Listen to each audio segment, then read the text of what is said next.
काल परवापासून आपण काही प्रसिद्धी माध्यमांमधून बातमी ऐकली असेल की युरोपमध्ये जवळपास 1300 लोकांचा मृत्यू झाला. व या मृत्यूचं कारण होतं तेथील वाढलेलं उष्णता आणि हवामान.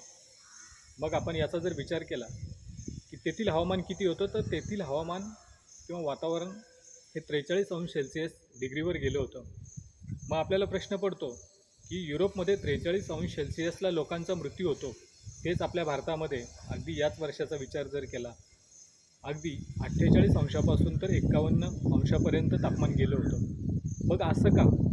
तर यामागं खरं कारण आहे, युरोपमध्ये जी घरांची रचना आहे ती थोडीशी वेगळ्या प्रकारची आहे.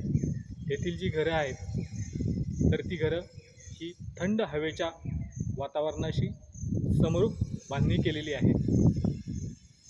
अगदी आपण पाहिलं असेल, काही लोक पर्यटनासाठी गेली असतील तर त्यांनी तेही अनुभवलं असेल की अगदी तेथे स्नोफॉल्स असतात. त्याच्यामुळं तेथे उष्णतेचं प्रमाण हे मोजकं असतं. आणि त्यानंतर दुसरी गोष्ट युरोपमध्ये अशी घडते की तेथील आत्ता जो आपण विचार केला की 1300 लोकांचा मृत्यू झाला, तर त्या 1300 लोकांमध्ये जवळपास 65 वर्षावरील जे वृद्ध व्यक्ती होते तर त्यांचं प्रमाण हे जास्त होतं. मग हे कसं? तर आपण विचार केला थोडासा ग्लोबल लेवलला, तर युरोपमध्ये वृद्ध लोकांची संख्या जास्त आहे. आता वृद्ध लोकांची संख्या जास्त असल्यामुळे त्यांची साहजिकच वय झालेली आहे आणि वय झाल्यामुळे त्यांच्या शरीराची प्रतिकारशक्ती कमी आहे, इम्युनिटी कमी आहे.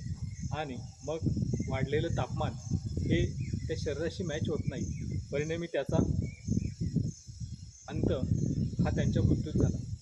मग आपण विचार करूयात की आपण खरंच भाग्यवान आहोत की आपण भारतामध्ये जन्म घेतला आहे. अगदी 48, 50, 51 तापमानालाही आपलं शरीर त्या तापमानाशी मॅच होतं आहे.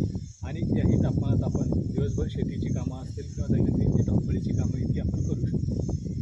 मग एकूणच आपण या सगळ्या गोष्टींचा विचार केला तर युरोपमध्ये जवळपास 1300 लोकांचा जो मृत्यू झाला आहे त्याचं कारण हेच आहे की तेथील असणारा लोकांचं राहणीमान, घरांची स्थिती, भौगोलिक स्थिती यावर सगळ्या गोष्टी अवलंबून.